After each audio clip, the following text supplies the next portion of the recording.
Assalamualaikum warahmatullahi wabarakatuh. Saya Muhammad Arif Hidayatullah, NIM A11 2022 14788. Di sini saya akan menjelaskan tentang penelitian dengan judul perbandingan algoritma K-means dan K-methods untuk clustering data dengan evaluasi berdasarkan waktu komputasi, akurasi, dan stabilitas hasil. Studi dataset customer segmentation dari Kaggle. Di sini ada 4 pokok bahasan, yaitu yang pertama ada abstrak, pendahuluan, tinjauan pustaka, dan yang terakhir metodologi penelitian. Yang pertama ada abstrak. Penelitian ini meneliti perbandingan antara algoritma K-means dan K-methods dalam menganalisis eksekusi pengelompokan informasi. Masalah yang paling banyak diteliti adalah kecukupan kedua algoritma dalam mengumpulkan informasi dengan karakteristik yang beragam. Cakupan peninjauan tersebut mencakup penilaian eksekusi algoritma berdasarkan waktu komputasi, ketepatan, dan kemantapan hasil pengelompokan.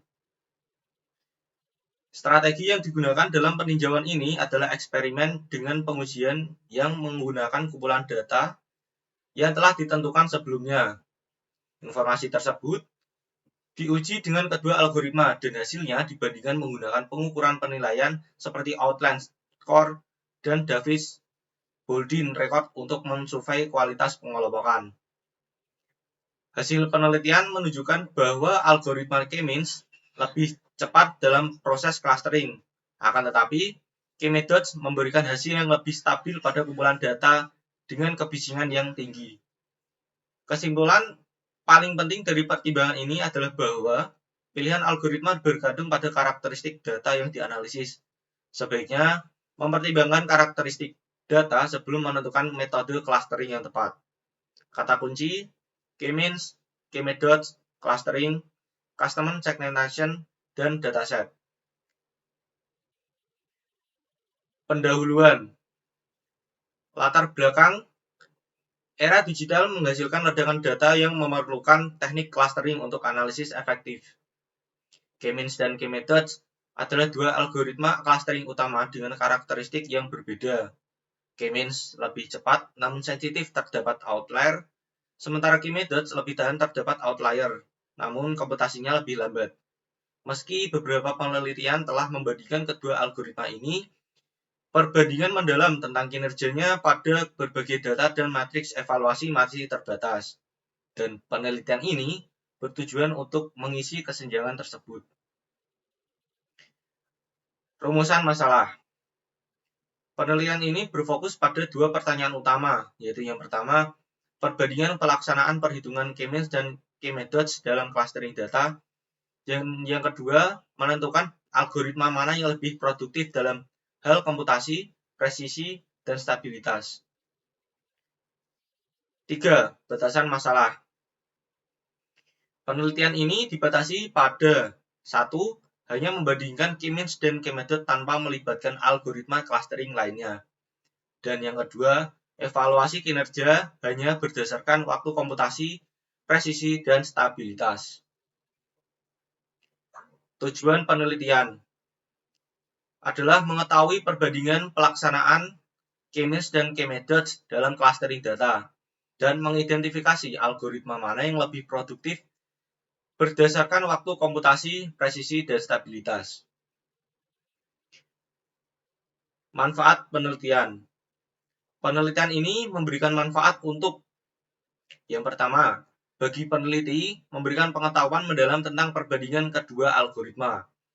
Bagi akademisi, yaitu mendorong penelitian lanjutan tentang implementasi algoritma clustering di berbagai bidang. Dan bagi industri, menyediakan dasar pengembangan solusi clustering yang lebih adaptif dan responsif. Lanjut pada pokok bahasan yang kedua, yaitu tinjauan studi. Dari berbagai penelitian terdahulu yang membandingkan algoritma K-means dan K-methods, terlihat trade-off yang konsisten. K-methods lebih unggul dalam akurasi dan stabilitas hasil clustering, terutama saat menangani outlier, sementara K-means lebih efisien dalam waktu komputasi. Ada 5 istilah yang digunakan dalam penelitian ini. Yang pertama ada data mining, adalah proses ekstraksi informasi dari data besar untuk menemukan pola dan pengetahuan yang mendukung pengambilan keputusan.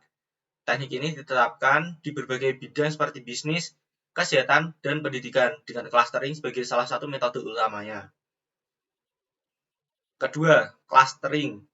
Clustering adalah metode pengelompokan data berdasarkan kesamaan karakteristik tanpa memerlukan label sebelumnya, termasuk pada unsupervised learning. Clustering ini bertujuan untuk membuat kelompok data sehingga objek dalam satu klaster lebih mirip satu sama lain dibandingkan dengan objek di klaster lain. 3. K-means merupakan algoritma clustering populer yang bekerja dengan memilih K titik pusat acak, mengelompokkan data berdasarkan kedekatan dengan titik pusat, dan mengulang proses hingga konvergen. Keunggulannya adalah kemudahan implementasi dan kecepatan, namun sensitif terdapat pemilihan key dan outlier. 4. K-methods mirip dengan algoritma K-means, akan tetapi menggunakan objek aktual dalam dataset sebagai pusat cluster, bukan rata-rata posisi data. Algoritma ini lebih robust terhadap outlier, namun membutuhkan waktu komputasi yang lebih lama dan lebih kompleks. 5. Dataset. Penelitian ini menggunakan dataset customer segmentation dari Kaggle yang berisi informasi pelanggan seperti usia, pendapatan, pengeluaran. Nah, dataset ini dipilih karena menyediakan data yang cukup besar dan bervariasi untuk menguji efektivitas algoritma K-means dan K-method dalam clustering. Baik, di sini ada gambar dari kerangka pemikiran yang digunakan untuk penelitian ini. Menggunakan dataset customer segmentation yang bersumber dari Kaggle, berisi data pelanggan seperti atribut usia, pendapatan, dan pengeluaran. Yang pertama, dataset customer segmentation from Kaggle, kita lakukan proses pre-processing dari memilih atribut, handling missing value, selanjutnya handling outlier, dan label encoding. Ini menunjukkan bahwa setelah proses ini, data siap diolah. Lanjut untuk bagian tahapan modeling dan validasi. Di sini menggunakan 2 model, yaitu K-means dan K-methods untuk melakukan training dan evaluasi. Ada 3 aspek, diantaranya waktu komputasi, akurasi, dan stabilitas. Setelah melakukan testing dan apabila sudah lolos tahap ini, maka akan menghasilkan result atau hasil yang diinginkan, hasil penelitiannya.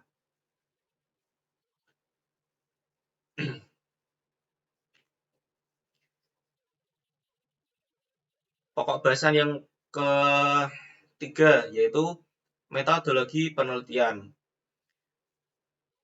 Penelitian ini juga menggunakan dataset customer segmentation dari platform Kaggle sebagai objek utama yang dianalisis. Dataset ini memuat informasi komprehensif tentang 5.000 pelanggan dengan beragam karakteristik seperti rentang usia, tingkat penghasilan, pola konsumsi, dan besaran pengeluaran. Alur penelitian. Studi ini mengadopsi kerangka metodologi proses standar lintas industri untuk penambangan data atau CRISP-DM sebagai panduan sistematis untuk mengatasi masalah yang identifikasi. Tahapan penelitian. Ada 6 tahapan penelitian, yaitu yang pertama ada business understanding, membandingkan efektivitas K-means dan K-method berdasarkan waktu, akurasi, dan konsistensi. Kedua, data understanding, eksplorasi dataset segmentasi pelanggan dari Kaggle melalui analisis statistik dan identifikasi pola. 3. Data preparation. Praproses data meliputi seleksi atribut, penanganan missing value, dan standarisasi dan pembagian dataset. Keempat, ada modeling, implementasi algoritma K-means dan K-methods dengan pendekatan berbeda untuk penentuan pusat klaster. Kelima, ada evaluation, pengukuran kinerja berdasarkan waktu, komputasi, metrik akurasi, dan stabilitas hasil. Dan yang terakhir ada deployment, atau penyusunan laporan dengan merekomendasi algoritma untuk berbagai skenario clustering.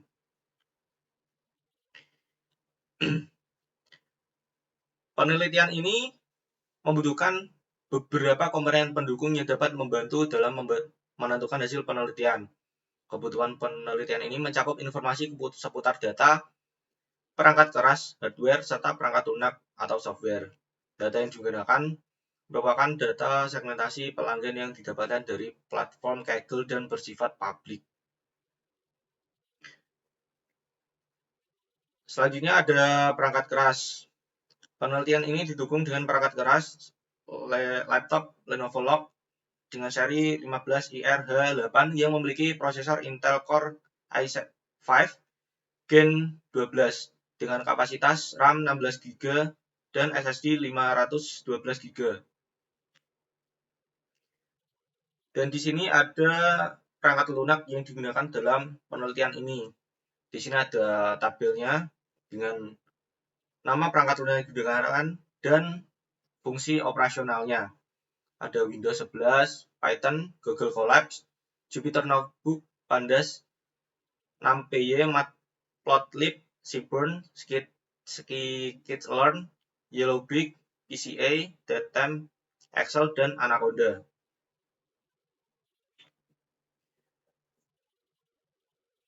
Sekian presentasi dari proposal penelitian saya. Diajukan sebagai salah satu syarat untuk menyelesaikan mata kuliah metodologi penelitian yang diampu oleh Bapak Junta Zeniharja MKom. Apabila ada tutur kata yang kurang berkenan, saya mohon maaf. Wabillahi taufiq wal hidayah. Wassalamualaikum warahmatullahi wabarakatuh.